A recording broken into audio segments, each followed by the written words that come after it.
un podcast de Cooperativa.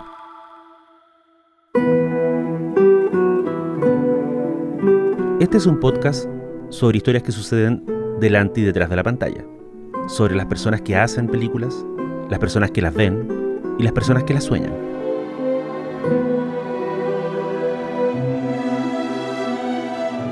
Soy Daniel Villalobos y esto es El Contador de Películas.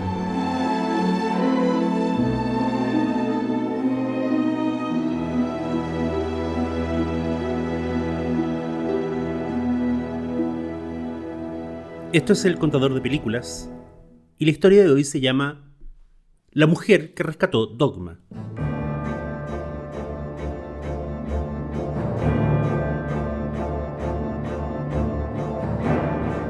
Son los primeros días de octubre del año 2017. El director de cine Kevin Smith está en su casa y recibe una llamada. Es de Harvey Weinstein, el productor y ejecutivo de Miramax, que en alguna época fue uno de sus más grandes aliados en Hollywood. Smith se sorprende de la llamada. Ha pasado varios años sin saber de Weinstein, y en el medio incluso se atrevió a criticar al productor por sus decisiones a la hora de promocionar una de las últimas películas que hizo bajo su alero. Weinstein le dice: Kevin, me acabo de dar cuenta hace unos días que tenemos todavía los derechos de Dogma, esa película que hiciste con nosotros en 1999. Podríamos, pensar en una secuela o en una serie para el streaming. Smith se entusiasma y le dice que por supuesto, que le parece una gran idea. Perfecto, le dice Weinstein, te llamo en una semana. 3 días después, el New York Times publica el artículo que reveló al mundo el costado más oscuro y sórdido de Harvey Weinstein. On this day, the New York Times published an investigative report against Harvey Weinstein. On the 5th of October 2017, it was a detailed investigation into allegations of sexual harassment against the film producer, really popular movie producer. The bombshell report led to him being arrested. Sus ataques sexuales a distintas mujeres a lo largo de años, sus chantajes, sus intentos por tapar las denuncias con dinero y con abogados, etcétera y etcétera. Mientras todo Hollywood se vuelca a leer el reportaje, Kevin Smith no entiende nada. Llama a un productor amigo y le dice: no entiendo nada. Harvey me llamó hace 3 días para hablarme de hacer una secuela de Dogma. Su amigo le aclara las cosas. Kevin, Weinstein nunca pensó en hacer una secuela de Dogma. Solo te llamó para asegurarse de que no fueras una de las fuentes del reportaje del New York Times. Como le contestaste el teléfono, dedujo que no tenías idea al respecto. Eso era lo que el tipo quería saber. Kevin Smith se descorazona. Weinstein es un violador y además un mentiroso. Y Dogma, uno de los proyectos más queridos y extenuantes de Smith, sigue en manos del productor, probablemente hasta el fin de los tiempos. Ahora retrocedamos poco más de 2 décadas, al año 1994. Kevin Smith es un muchacho imberbe que acaba de estrenar su primera película, una comedia en blanco y negro llamada Clerks. ¿A ti cuál te gustó más? ¿El Jedi o el Imperio contraataca? El Imperio. ¡Qué blasfemia! El Imperio tiene un final mejor. A Luke le cortan la mano, descubre que Darth Vader es su padre, a Han lo congelan y parece que ha muerto. Es deprimente. Verás, la vida es así, una sucesión de finales tristes. En el Jedi solo había muñecos. ¿Hay otra cosa en el Jedi? Todo el mundo alaba a Clerks en el circuito del cine independiente. La alaban por la simpleza de su anécdota, por el encanto de sus personajes y por la frescura deslenguada de sus diálogos. Sin embargo, Clerks no es el primer guión escrito por Smith. Antes de filmarla, antes de siquiera soñar con filmar una película, el director nativo de New Jersey había escrito otra historia. Giraba en torno a un par de ángeles descarriados que soñaban con volver al cielo y se llamaba Dogma. ¿Para eso me has hecho venir aquí y perderme mis dibujos animados? Me has dicho que era importante. Volvemos a casa. Cógelo y no me mires así o la gente creerá que acabamos de romper. 2 ángeles caídos acaban de descubrir la forma de poder volver al cielo. Un par de años más tarde, a Smith lo visita en su casa un joven actor en alza llamado Ben Affleck. El actor tiene que devolverse a Boston. Smith le dice que tome el tren. Bueno, pero dame algo para leer, le pide Ben Affleck. Smith le entrega 60 páginas de un guión nuevo que ha escrito especialmente para Affleck y que se llama Chasing Amy. Esto es muy corto. Dame algo que me dure el viaje entero, le dice Affleck. Entonces Kevin Smith le entrega el borrador de Dogma. De vuelta en Boston, el que va a ser uno de sus actores preferidos en los siguientes 20 años lo llama por teléfono. Tu guión del tipo que se enamora de la chica lesbiana es muy bueno, pero este guión Dogma es muy entretenido. ¿Podría yo interpretar a Bartleby, uno de los ángeles? Kevin Smith le dice, la única forma de que me dejen hacer Dogma es que ponga en el elenco a una estrella. Y nunca me van a dejar ponerte a ti de Bartleby. Lo que pasa entonces es que Smith y Affleck hacen Chasing Amy, que es un rotundo éxito de crítica. Luego Affleck, con Matt Damon, escriben y protagonizan Good Will Hunting, uno de los grandes éxitos del cine norteamericano del año 97. Deja que te haga una pregunta. ¿Tienes memoria fotográfica? No sé, simplemente recuerdo las cosas. Conozcan a Will Hunting, en el sur de Boston. Ya es una leyenda. Asalto, lesiones, robo y resistencia. Cargos desestimados, pero cuando pegas a un agente vas a la cárcel. He hablado con el juez y va a dejarte libre. ¿De verdad? Tienes que verme a mí y a un psicólogo cada semana. Cuando Miramax le pregunta a Matt Damon y a Ben Affleck si quieren volver a trabajar juntos en algo, ellos dicen, queremos hacer un guión de Kevin Smith llamado Dogma. En el primer día de rodaje, Ben Affleck mira a Kevin Smith y le dice, bueno, supongo que la estrella de cine al final era yo. Cuando por fin la producción de Dogma se puso en marcha, Kevin Smith llevaba casi una década pensando en la historia. A pesar de eso, tenía severas dudas sobre su capacidad como director para llevarla a cabo. En una entrevista reciente, Smith recordó que incluso llegó a llamar al mexicano Robert Rodríguez para que tomara el trabajo. «Dirígela tú», le dijo. «Yo escribí el guión y todo, pero si la filmo voy a estropearla». Rodríguez le dijo, «No te preocupes, Kevin. Lo único que tienes que hacer es alejar a los actores de la pared. En tus películas siempre tienes a dos personas paradas una al lado de la otra y detrás de ellas hay una pared vacía. Pone una ventana detrás, una autopista, algo con profundidad de campo. Eso es todo lo que tienes que hacer». Smith acepta el consejo. Y además, decide confiar a ciegas en uno de los héroes secretos de Dogma, el director de fotografía Robert Yeoman.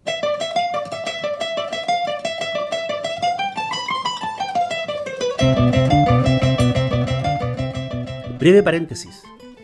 Si no les suena a Robert Yeoman, podemos nombrar algunas de las películas que ha fotografiado desde 1995 hasta hoy.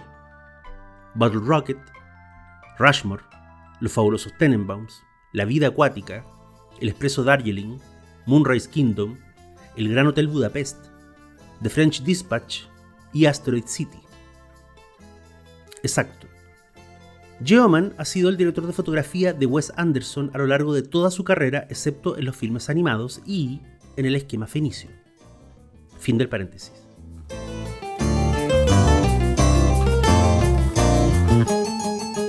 Para llegar al punto de que un estudio le financiara Dogma, Smith tuvo que esperar 3 películas y que se cruzaran varias instancias. Primero, tuvo que tener el apoyo de Miramax. Segundo, como ya dijimos, tuvo la providencia de que 2 flamantes estrellas de cine, Matt Damon y Ben Affleck, quisieran hacer Dogma. Y tercero, tuvo la suerte de que Disney, la empresa madre de Miramax, aceptara dar luz verde a Dogma a pesar de que venía saliendo de un enredo mayúsculo gracias a una película de tema religioso. Esa película, hoy olvidada y sin embargo de enorme importancia en la época, fue Kundun, de Martin Scorsese. En 1937, la búsqueda del espíritu renacido del Dalai Lama llegó hasta un pequeño pueblo en el Tíbet. ¡Esto es mío! ¿Dices que esto es tuyo?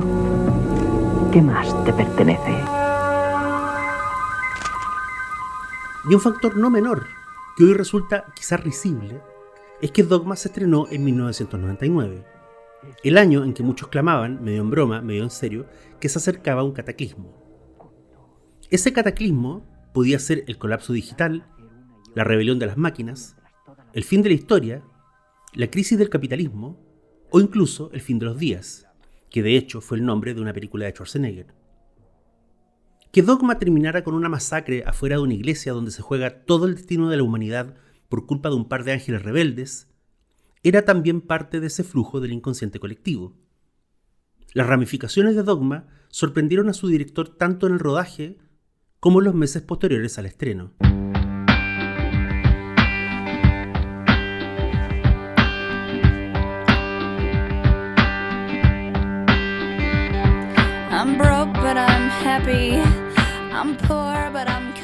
Alanis Morissette, por ejemplo.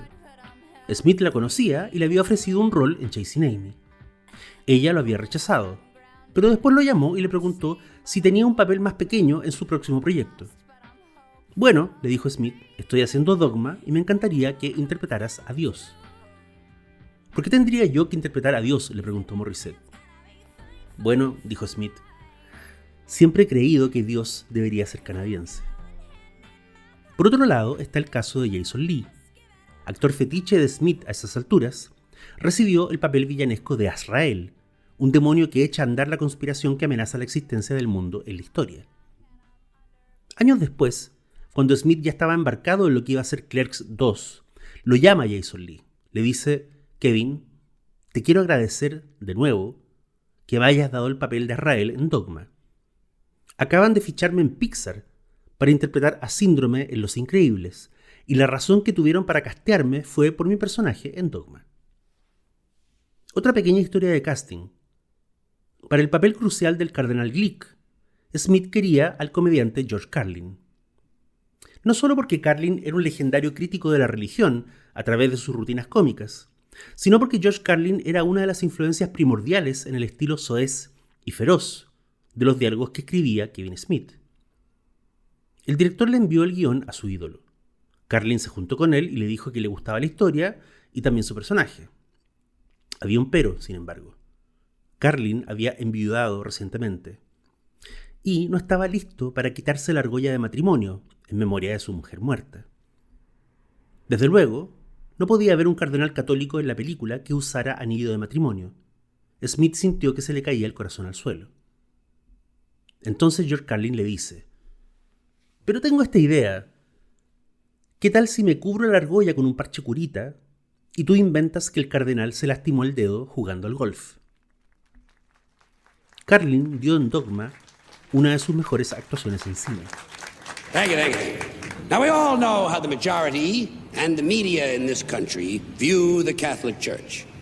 They think of us as a passé, archaic institution. People find the Bible obtuse, even hokey. Now, in an effort to disprove all that, the Church has appointed this year as a time of renewal, both of faith and of style.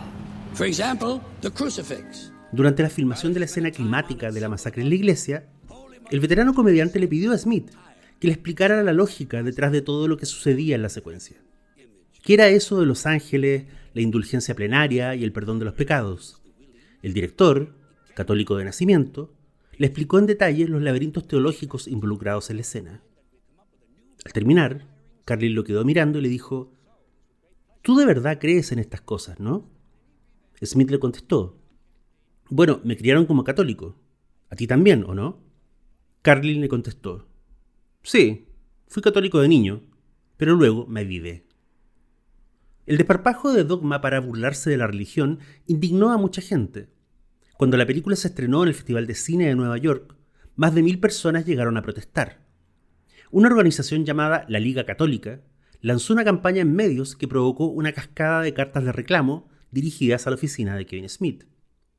También hubo amenazas de muerte y cartas bomba, lo que obligó a los empleados de la productora a contratar gente especializada para revisar el correo durante meses. Dogma también sacó del closet a muchas personas que tenían formación católica y que reconocieron en muchas de las escenas de la película, a veces en las más blasfemas, algunos elementos que provenían de las esquinas más remotas de la fe. Una de esas personas le envió a Smith un mensaje muy breve. Decía así, «Conozco a tu amigo Affleck por trabajo y él me dio tu email. Vi Dogma y tengo que decirte que me pareció maravillosa. Pero necesito saber a qué colegio jesuita fuiste, porque claramente este es el producto de las enseñanzas jesuitas. Por favor, contéstame de vuelta. Saludos, Tom Clancy». Dogma culminó su paso por cines y luego vino la edición en DVD. Pero las copias se agotaron rápidamente y Miramax, aleccionada por Disney, nunca se preocupó de sacar nuevas ediciones de la película al mercado. La influencia de Kevin Smith dentro de la industria fue decayendo. Nunca dejó de estar activo como director, pero jamás volvió a tener el interés del público y de los estudios como ocurriera en los años 90. Hasta que llega el año 2017. Ocurre el falso telefonazo de Harvey Weinstein. Se publica el artículo del New York Times que expone a Weinstein como uno de los mayores monstruos del Hollywood moderno. Smith ve pasar frente a sus ojos el huracán del movimiento Me Too. Lo que no sabe es que en un barrio de Nueva York hay una mujer llamada Alessandra Williams, que alguna vez fue cheerleader y bailarina en el colegio, y que ahora divide su tiempo entre dos oficios, instructora de yoga y productora de cine. Alessandra Williams vio Dogma y Clerks a los 10 años de edad. Luego de dirigir un par de cortos y tener una incipiente carrera de actriz, llegó a trabajar a la oficina del legendario productor Martin Bregman. ¿Quién era Bregman? En corto, Martin Bregman es uno de los hombres claves en la carrera de Al Pacino. Produjo Sérpico, Tarde de Perros, Cara Cortada y Carlitos Way, entre otros filmes clásicos. Y al alero de Bregman, Alessandra Williams aprende el negocio del cine. Por eso, cuando en el año 2019 escucha a Kevin Smith en un podcast quejándose sobre lo olvidada que estaba Dogma, Alessandra tiene una epifanía. Sabe qué hacer y sabe cómo hacerlo. Además, sabe que el tipo que tiene los derechos de Dogma, Harvey Weinstein, está quebrado y necesita dinero para pagarle a sus abogados. Lo primero que Alessandra hace es contactar productores de Hollywood. Pero a todos les asusta el tema de la película, y además les asusta que los relacionen de alguna forma con un filme producido por Harvey Weinstein. Alessandra entonces cambia de estrategia y le ofrece el negocio a inversionistas de Dubái. Estos tipos viven fuera de Estados Unidos, tienen otros valores.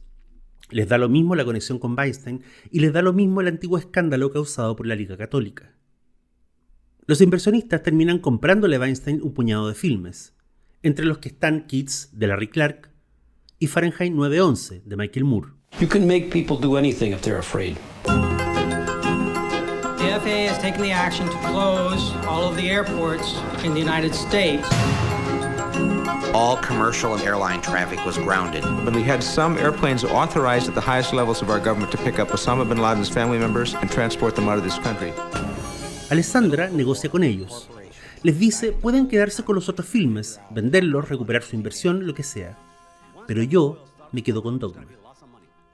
Una vez que tiene la película en su poder, llama de la nada a Kevin Smith. Y este telefonazo, a diferencia del que hiciera Harvey Weinstein el 2017, no es una treta, es real. Y la pregunta de Alessandra es, ¿qué podemos hacer con Dogma? Lo que hacen es llegar a un acuerdo con una cadena de cines y lanzar un periplo por 20 ciudades llamado Dogma, el Tour de la Resurrección, donde el director presenta la película en cada cine y luego contesta preguntas del público. Y no solo eso, este año, 2025, Dogma volvió a Cannes, donde la película fue presentada en una sección de clásicos restaurados y recibió una ovación cerrada.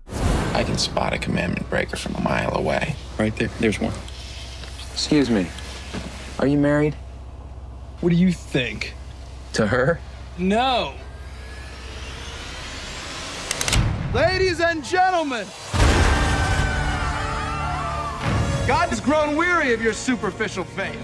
Y el final del viaje es el reestreno oficial este mes, con Dogma disponible en más de 1500 salas a lo largo de Norteamérica, incluyendo Estados Unidos y Canadá. En una entrevista con Vulture, Kevin Smith resumió todo esto de la siguiente manera. Ella, Alessandra, hizo lo que yo no pude hacer con mis contactos y mi experiencia. Rescató esta película sobre ángeles desde las garras del mismísimo diablo. De hecho, aunque en la versión reestrenada de Dogma el director no quitó ni un solo garabato o una escena sacrílega, sí alteró una pieza importante del metraje.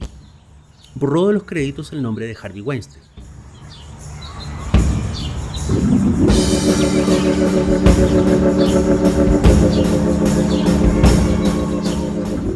Smith también contó un dato no menor: la impresionante cantidad de gente que se le acerca después de las funciones del tour para decirle lo mucho que extrañaban la película.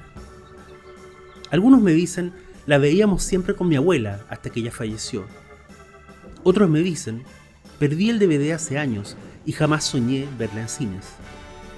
Y un tipo en particular, mi favorito, me dijo, esta es la película que me ayudó a abandonar la religión de mi niñez.